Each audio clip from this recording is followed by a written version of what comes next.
The small-town diner hummed with the gentle clinks of cutlery and soft murmur of conversation, golden morning light spilling through wide windows and warming every table. In a corner booth, 81-year-old Frank Dawson sat alone, silver hair neatly combed, weathered hands gripping a steaming mug of coffee.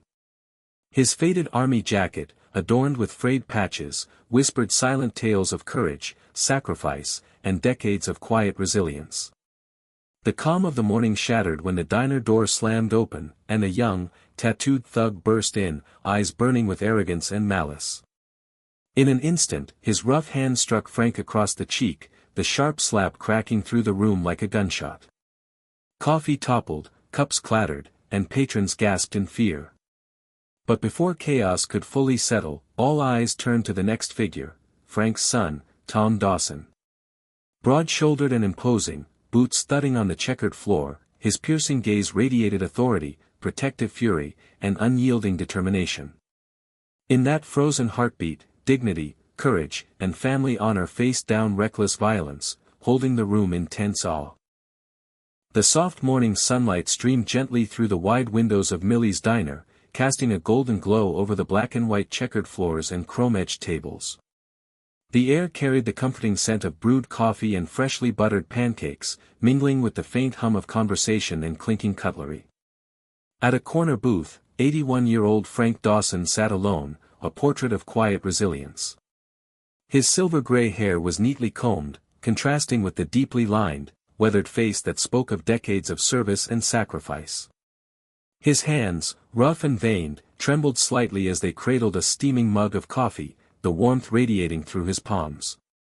Draped across his shoulders was a faded olive-green army jacket, its frayed patches silently telling stories of battles fought long ago. Before him, a plate of pancakes sat invitingly, butter melting slowly into golden pools, syrup glistening under the soft morning light.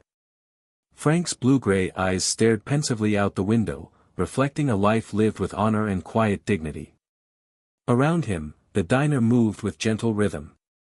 Waitress Millie, in her 30s, chestnut hair tied loosely in a bun, navigated the tables with practiced ease, her pastel uniform slightly stained from the morning rush. She paused by Frank's booth, pouring fresh coffee with a kind smile that radiated warmth and respect. In the background, a young couple laughed quietly over their breakfast, a father helped his little daughter with her eggs, and an elderly man perused his newspaper, glasses perched on the bridge of his nose. Each subtle movement, the steam rising from mugs, sunlight reflecting off chrome, soft murmurs of conversation, created an intimate, cinematic tableau, a peaceful morning on the cusp of change. The gentle rhythm of Millie's diner continued as the morning sun poured through the wide windows, illuminating the checkered floors and chrome-edged tables. The aroma of fresh coffee and sizzling pancakes wrapped the small-town eatery in warmth, a comforting calm that contrasted sharply with the tension soon to come. Waitress Millie, in her 30s, chestnut hair tied loosely in a bun, moved gracefully between tables, her pastel uniform slightly stained from the morning rush. With a kind, practiced smile, she poured a fresh cup of coffee for Frank Dawson, her eyes briefly meeting his in a silent gesture of respect and understanding. Frank sat quietly in his red vinyl booth, silver-gray hair neatly combed, his deeply lined face and calm blue-gray eyes reflecting decades of service and resilience. His weathered hands trembled slightly around the steaming mug, the faded olive-green army jacket with frayed patches draped across his shoulders giving him an air of quiet dignity. A plate of golden pancakes sat untouched in front of him, butter melting and syrup glistening under the soft morning light. Around him, the diner was alive with subtle motion. A young couple shared a plate of eggs, exchanging whispered laughter, while a father helped his daughter navigate her meal, her small hands clutching utensils awkwardly. An elderly man sat with a newspaper, glasses balanced on his nose, occasionally glancing over to observe Frank with mild curiosity. The soft hum of conversation, clinks of silverware, and the occasional hiss from the coffee machine created a warm, lived-in atmosphere. Every detail, from the sunlight catching the chrome edges of tables to the subtle expressions on patrons' faces, painted a cinematic, emotionally rich scene, one that carried the peace and simplicity of a Sunday morning, blissfully unaware of the storm about to arrive. The tranquil rhythm of Millie's diner shattered in an instant. Kyle, a tall, broad-shouldered thug with a smug grin and dark, tattooed arms, stormed into the warm morning light, eyes locking onto 81-year-old Frank Dawson. The air thickened with tension as he moved with arrogance, his leather vest creaking slightly with each step. Patrons froze mid-motion, their casual chatter replaced by an uneasy silence. In a heartbeat, Kyle's rough hand swung across Frank's face. The sharp slap cracked through the diner like a gunshot. Coffee tipped over the edge of the worn formica table, dark liquid spilling slowly, the rich aroma mingling with the sudden metallic tang of shock.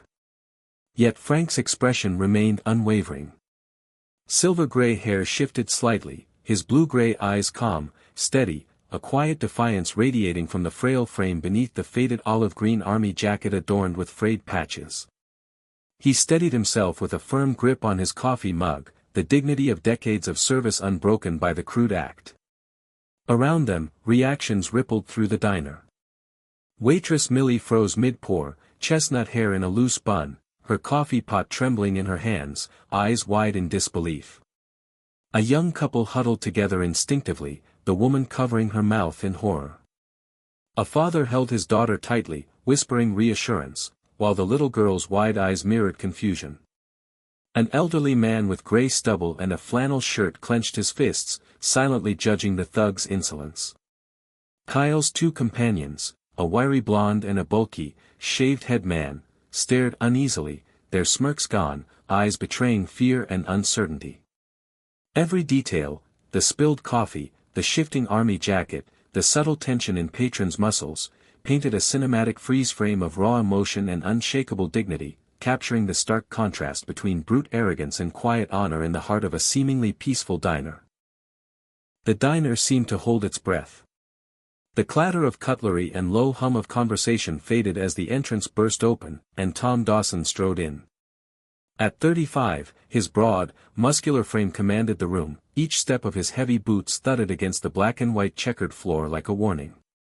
His black hair was neatly combed back, subtle stubble framing a strong jawline, and piercing blue eyes locked onto Kyle with an intensity that made the air itself seem taut with tension.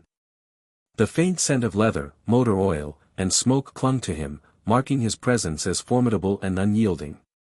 Behind him, the Hell's Angels fanned out with silent precision. The shaved-head giant crossed his arms, tattoos glinting in the sunlight streaming through the diner windows, eyes cold and scanning every patron. The stocky bearded man tapped a gloved hand against his leather vest, muscles taut, radiating a quiet menace. The wiry rider, cigarette dangling from his lips, lean and coiled, scanned for threats, ready to react in a heartbeat.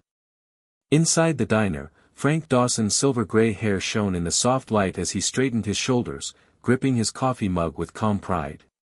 His frayed army jacket shifted subtly, patches telling stories of courage long past.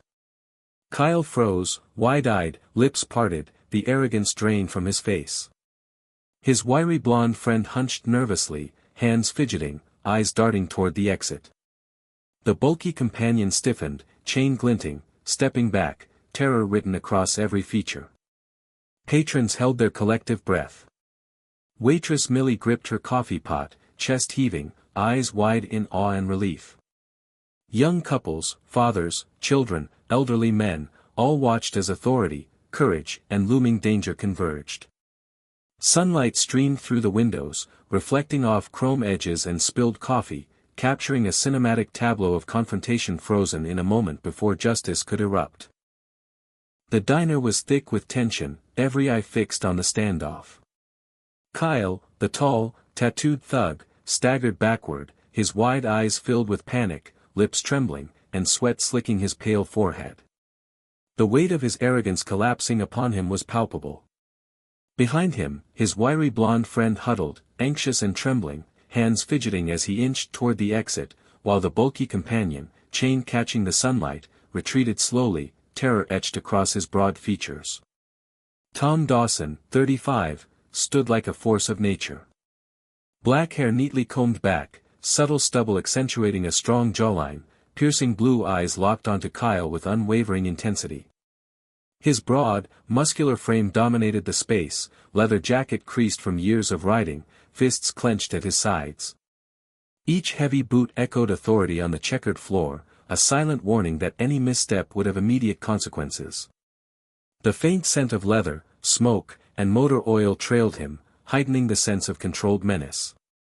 Behind him, the Hell's Angels subtly fanned out, coiled and ready, the shaved-head giant with glinting tattoos and crossed arms, the stocky bearded man, gloved hand near his vest, muscles taut, the wiry rider, cigarette dangling, eyes scanning every angle, ready to strike.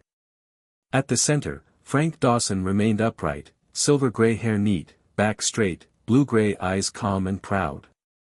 His frayed army jacket shifted subtly as he gripped his coffee mug, shoulders squared, chin lifted, a silent tribute to decades of dignity and resilience. Relief and pride shone in his eyes as he watched his son protect him. Patrons exhaled collectively, the tension slowly dissolving. Waitress Millie's chestnut hair fell loosely around her face, apron lightly stained, hands gripping her coffee pot, chest heaving with relief.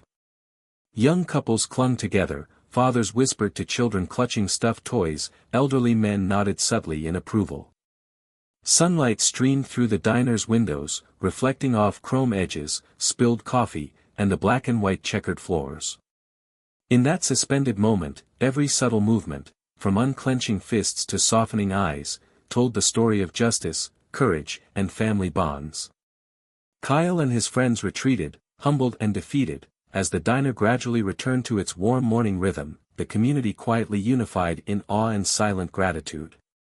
Cinematic realism captured every detail, the sweat, the expressions, the pride, and the quiet triumph of honor restored.